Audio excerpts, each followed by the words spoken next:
opponent in the blue corner, wearing the grey and green shorts. His record is 9 wins and 1 loss, 1 by way of knockout. From Leicester, the Midland area superweight and welterweight champion, Haywood. 4 3-minute rounds, and your referees, Kevin Parker.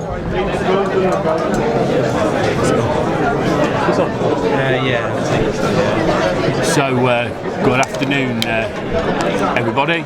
Welcome to the Cedric Full Pavilion.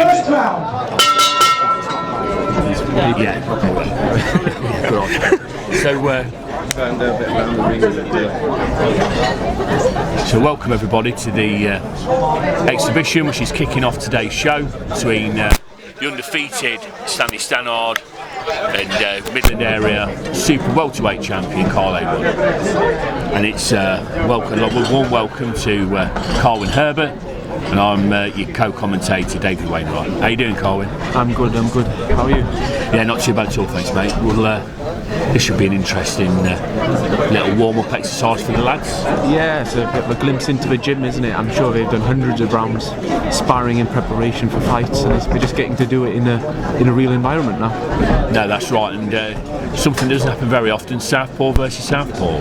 Yeah, when you take that into consideration, it's great learning for them both, because more often than not you'll see a Southpaw get in there with another Southpaw and they're a bit confused because they're so used to going against orthodox people. No, that's right. I mean, Kyle did a lot of sparring with his amateur clubmate and former still Concrete Promotions fighter Sam Bowen. Sam used to like boxing Kyle because of the Southpaw style for some reason. I'm not entirely sure what the reason was behind it. Yeah, and Stann, obviously representative of Clifton Gym in Nottingham. He's been dedicating his most recent victories to Gary Winning, who was the coach and a bit of a father figure to Stann from Clifton, and he passed away earlier this year, sadly. No, that's right. Yeah, no, a lovely fella. Gary was legendary with his sharp wit and. His Stan's Facebook was a bit of a. It didn't present Stann in a great light when Gary'd comment on something, let's put it that way. Yes, no, definitely. I think when Stann got his not degree, his HND or whatever, MVQ for so he could go to university at Loughborough. I think we wished him luck, and I think there was several sentence long saying not very nice things about Stann to do with his degree, I think. Yeah. Gary. There's a lot of all in good fun though, I might add. There's a lot of mention of Stan's fashion choices as well whenever Stann would put a picture of himself up on a night out. Yeah, have you seen them shirts? How can you not see them? It's not very masculine to wear a low-cut top, but Stann somehow pulls it off, doesn't he? Yes, and then paisley shirts. Yeah, those checkered trousers. Stan's switched orthodox here, testing out something else. Yes, like you said, it's good learning, good put in practice. You know, there's a lot of fans here.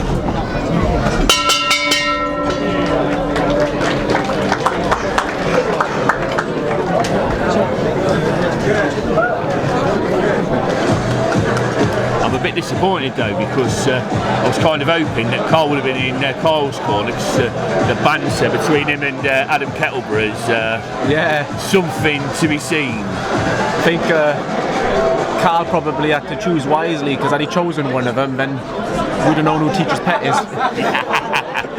Yes.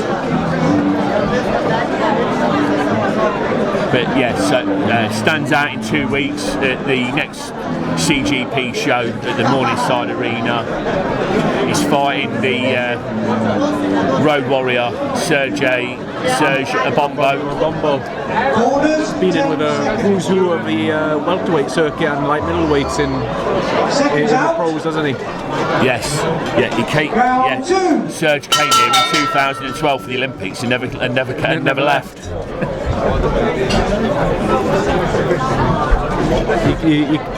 he's caused a few upsets at times as well, hasn't he, Serge? Yes, yeah, but far better fighter than his record would suggest. Though just being in the Olympics in itself tells you the calibre of fighter that he is. I mean, he's one of those that, looking at his record, it would be easy to take him lightly, thinking that it's going to be a gimme, but most definitely not, and Stann will have to be switched on to make sure that he comes away with a win that night.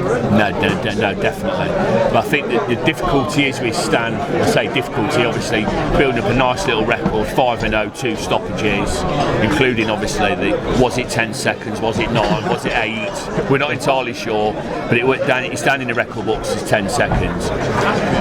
Is obviously, where Stann, who is going to want to fight Stann to put their perfect record at risk, and obviously his stablemate's got the Midland area title.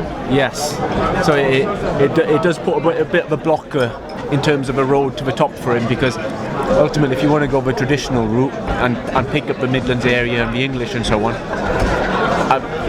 knowing Stann, I doubt he'll want to fight his stablemate, and I don't think Carl would want to see that happen either. No, the other thing is as well, Carl trains both of them, does both their corners, so they're like, now there's with the ones that Carl trains, you obviously got David Avanesian, got Tom Cowling, there's Ollie Marple that was on today's show that's pulled off, Sonny Price the same, then you've also got these two, it's very different. Cole's a man of all trades and a master of all trades, not a jack of all trades. Yes. But I don't think even he can do 2 corners. Yeah, and then one of the ones you mentioned there, like David Avanesian, covers off the one thing Carl had yet to do as a pro, which was train a world champion, and now he's pretty much ticked off every list. So now he's just completely going for the love of it, and he's got high hopes for Stann and Kyle for that matter in terms of what they can go on and achieve. No, that's what I mean. Kyle obviously in 2019 came up short against CJ Challenger. It's a previous shot at the Midland area title. It was a very, very close fight. One that Challenger, if it had gone the other way, point the other way to Stann, Kyle, sorry. There's no, there would have been no complaints. It was a flip of a coin decision. Definitely. It wasn't, but I think, I know, quoting Carl on this, that Kyle, it hurt him, losing a local derby. Yes.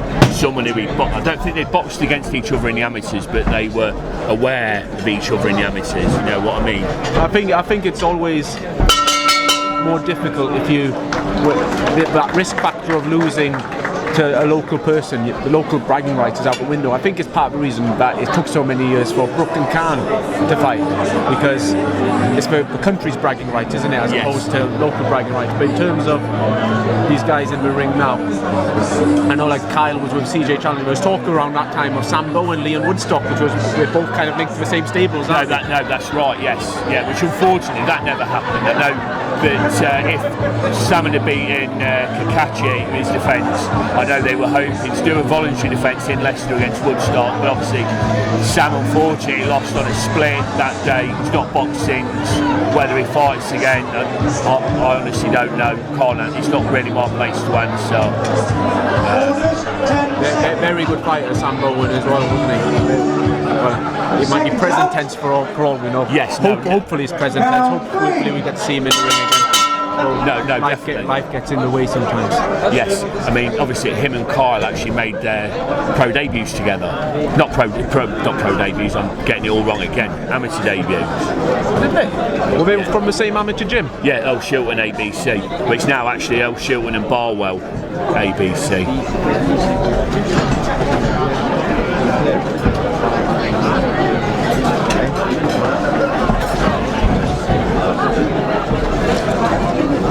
But these two have also become very close, training with each other 3 times a week. Yeah, Stann moved to Melton Mowbray, and the fun story about Stann is him and his other half is also a fighter. I think she does Muay Thai. That's right, yes. And when they were on holiday, they stopped a robbery, didn't they, where they chased down the mugger and retrieved a purse. That's right, yes, yeah. I think Iman gave the mugger a flying kick, and I think Stann threw one of his big right hands. Yeah. Needless to say, they got the watch back. Yeah. So yeah, that made some national tabloids, didn't it? And got them a bit of recognition for a good deed that they did. No, definitely. And to be fair, if you ask Stann about him on, I think Amon wears the trousers and the boxing gloves. Yeah. I don't know whether the woke brigade would approve of that, but.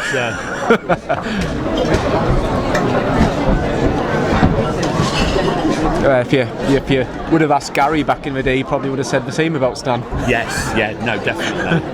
No, definitely. But they're both definitely reaping the rewards of hard work. I know Carl speaks highly of both of these, about the effort that they put into their training. Stann especially. It's great to see them both working on movement here as well. You can see like they're not going full-blooded on the punches, obviously, because it's a spar. Yes. And they won't be in the bigger gloves that they're normally sparring in. But they're working on head movement, working on the footwork. Yes. Kyle won't have been happy to have got caught with that one. No. And Stann, I suppose, will be wanting to make sure he doesn't get caught too much with boxing again in 2 weeks' time. Absolutely. But the other thing that these lads are lucky with as well is, been around David Avenese. I mean, obviously they don't train together, as in literally they're not in the same circuit, but they're doing stuff. But to be around that level of sportsman. Absolutely. You can see what's needed to get to that level at that point. It's one of those where it's all well and good to shoot, but if you don't know where the goal is, sometimes it's harder to reach. Whereas David Avenesian is that goal. You can tell the standard you need to get to.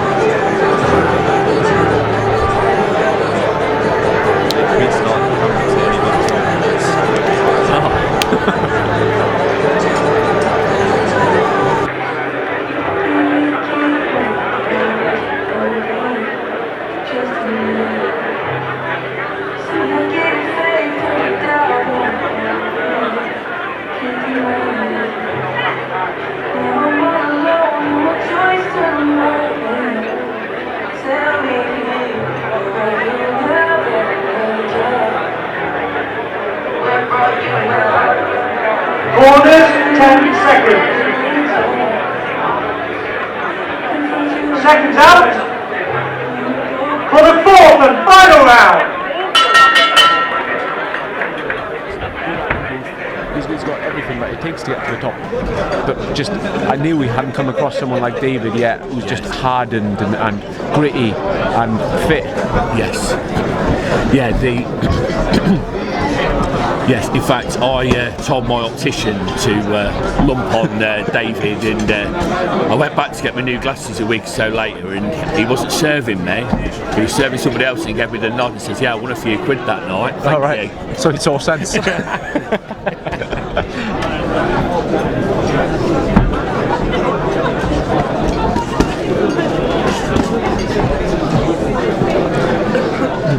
Kyle's not the biggest super welterweight, is he? But he packs a punch at the weight. Yes. Like he's very, very strong physically. Yeah, he's like I said, he's just come on. Whether it's got caught there napping by his training partner. They're having a bit of fun in there, aren't they? Yes. I must admit, it is a serious business, but they do have a laugh when they're training together. Yeah. Quite a few years ago, I recall my partner going to the gym and watching a spar, and we were watching two people sparring, and then in between the rounds they were talking about what they were watching on TV that night. Yes. In amongst punching each other, and it's quite unique in that sense where the boxers in the ring can completely switch off and detach from what they're doing to have a conversation and have a bit of banter. No, exactly. As you can see there with Kyle, he's just giggling with the ref in the corner. You don't see that very often. The old shoelaces coming undone, bootlaces even coming undone. Some great colour coordination going with Kyle as well. His laces match his shorts, don't they? Yes. Then he's got the Leicester City Fox, or the badge, sorry, of Leicester City on the right hand side. Big Leicester City fan from a family of Leicester City supporters. There's a big Leicester City man fighting on the same show as Kyle in a couple of weeks, isn't he? Callum Blockley? Yes, yeah, that's right, yes. Yeah. So he normally gets a big Leicester crowd to come and follow him. Yes, yeah, the Blocko army, if you remember, we were saying it was like a mini Warrington army. Yeah. Yeah, that'll be Callum's first fight since pre-COVID. He boxed on the Saturday before everything shut down. Yes, I recall. He gave a great performance, great tickets sold, and then the world stopped for a bit. It was a sad time because people like Kyle and Callum and Sam at the time, and then you've got Leon and CJ, and Leicester boxing was really on the up, wasn't it? Yes. It's had such an effect that, you know, the ones that have obviously keep themselves in better nick in between. Yeah. You know, there's no such thing now as you've got to always be in camp. Yeah. As opposed to, I'm waiting for camp to trim down. I think COVID's definitely changed a lot of mindsets where now people are just staying in shape as opposed to doing an 8-week camp to get down, because they've had 18 months to reflect on how they're approaching life and approaching their career. Yes.